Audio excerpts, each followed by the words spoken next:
তারেক রহমান নির্বাচনী প্রচারণার প্রথম দিনেই যেই ভাবে আলোড়ন তুলেছেন এবং যেসব ভাবে তিনি কথাবার্তা বলছেন সেগুলো নিয়ে দুটি কথা। এবং অনেকেই প্রশ্ন তুলছে যে প্রথম দিনেই তিনি রাজনৈতিক আক্রমণটা করে ঠিক করলেন কিনা। আমি একটু আগে একটি টকশোতে ছিলাম, সেখানে উপস্থাপক একই কথা বলছে। আমি বলেছি যে বিড়াল মারলে বাসরাতেই মারা ভালো, অর্থাৎ আপনার যদি বিড়ালটা মারতেই হয় তাহলে বাসরাতে মারা ভালো। বাসরাত বলতে বুঝিয়েছি যে আজকে নির্বাচনী প্রচারণার প্রথম দিন, খুব বেশি সময় নেই আপনার হাতে। আর 22 তারিখ, আজকে 12 তারিখে নির্বাচন, 20 দিন। আপনি যদি নির্দিষ্ট করতে পারেন যে কার বিরুদ্ধে আপনার নির্বাচন করতে হবে, কে আপনার ভোটের প্রতিপক্ষ, তাকে যদি আপনি পরাস্ত করতে চান প্রথম দিনেই করতে হবে, এবং সেটা তিনি প্রথম দিনেই করেছেন। সেটা বলতে যেয়ে তিনি একেবারে মাঠের জনসভার স্থল থেকে মানুষ ডেকে এনে তিনি যে একজন প্র্যাকটিসিং মুসলিম সেটা নিজে প্রমাণ করেছেন, বলেছেন। অনেকেই প্রশ্ন করছে যে না, ধর্মের বিষয়টা, কথাটা আনা ঠিক হলো কিনা। দেখুন, তারেক রহমান যে নিজে ধার্মিক মানুষ এ বিষয়ে সন্দেহ নেই। আমার মাথায় হয়তো দাগ নাই, কিন্তু উনি যে প্র্যাকটিসিং মুসলিম, ওনার মাথায় দাগ আছে। উনি প্রত্যেকটা কথায় কথায় আল্লাহ রাব্বুল আলমিনের কথা বলেন এবং ইনশাল্লাহ বলেন। উনি বলেন যদি ক্ষমতায় যেতে পারি তাহলে এটা যদি আমাদের ভোট দেয় কিংবা আল্লাহ পাক যদি আমরা চাই। শুধু তাই না, উনি নামাজের মধ্যে, সমাবেশের মধ্যে দেখা গেল যে আজান হচ্ছে, উনি স্টেজেই নামাজ পড়ে ফেললেন। সুতরাং ওনার কাছে নতুন করে ধর্ম বিক্রি করার কিছু নেই। কিন্তু উনি নিজে ইসলামিক হয়েও, আমি দেখি যে নিজে ইসলামিক হয়েও একটা মুসলিম প্রধান দেশের রাজনীতি কেমন হওয়া উচিত এবং কি বার্তা দেওয়া উচিত সেগুলো সবই দিয়েছেন। সেটা বলতে যে যে জান্নাতের টিকিট বিক্রির কথা যেটা বলে রাজনীতি হচ্ছে, সেটা তিনি এটাকে বিড়াল মনে করেছেন এবং বিড়ালটাকে বাসরাত্রি তিনি মেরে ফেলেছেন অথবা মারার চেষ্টা করেছেন। সেটা একটি উল্লেখযোগ্য দিক। এই প্রচারণা যেটি আমি দেখছি এখনো, যখন আমি কথা বলছি তখনও হাজার হাজার মানুষ, তিনি ঢাকার পথে আছেন, সম্ভবত ব্রাহ্মণবাড়িয়াতে। কিন্তু যেটি না বললেই না, আমরা নির্বাচনী প্রচারণা এবং বক্তৃতায় টেড টক, টেডএক্স এর টক স্টাইল দেখছি। টেডএক্স এর টক স্টাইল আপনারা কি নিশ্চয়ই যারা টেড টক দেখেন তারা বুঝেন যে হেঁটে হেঁটে কথা বলে এবং ইন্টারাক্ট করে।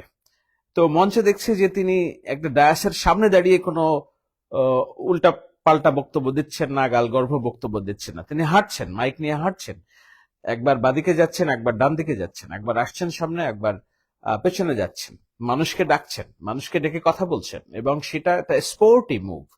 অর্থাৎ একদম এটাকে কি বলে, এখানে কোনো জড়তা নেই।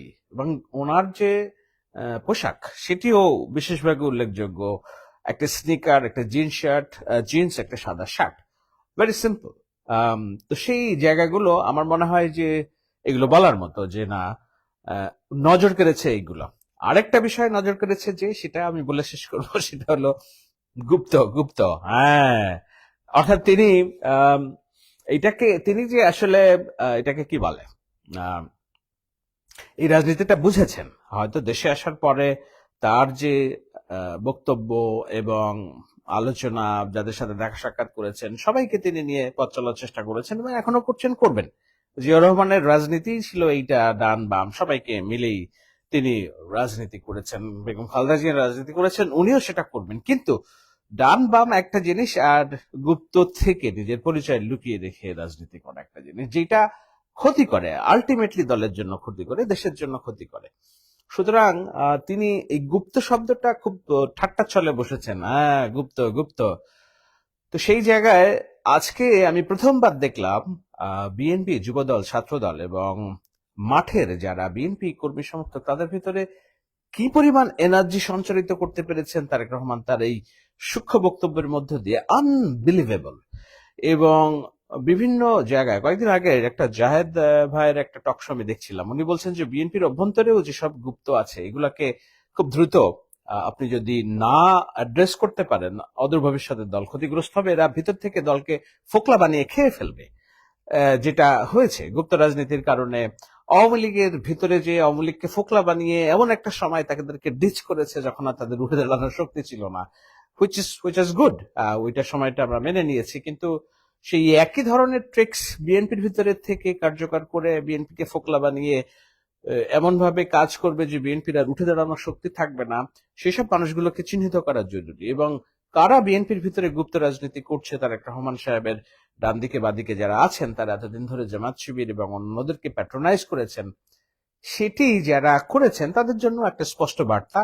এবং এই বার্তাটা দিয়েছেন বলেই মাঠে যারা গত 1.5 বছর বিএনপিকে জামায়াত মুক্ত বিএনপি হিসেবে দেখতে চেয়েছে, যারা বয়ান তৈরি করেছে, কথা বলেছে, যারা কাজ করেছে নিরলস ভাবে, মাঠের ছাত্রদল, যুবদল, স্বেচ্ছাসেবক দল, গ্রামের মানুষ, এই সবাই দারুণভাবে এনার্জাইজড হয়েছে। একটা পক্ষ খুবই অখুশি হয়েছে, বিষয়ে কোনো সন্দেহ নাই যে তা এইভাবে তিনি কিভাবে আমাদেরকে গুপ্ত বললেন। এখন গুপ্ত বলতে তিনি কোনো রাজনৈতিক দলের নাম করেনি, কিন্তু যারা গুপ্ত রাজনীতি করে তারা ঠিকই বলে বুঝে গিয়েছে যে কার কথা বলছে।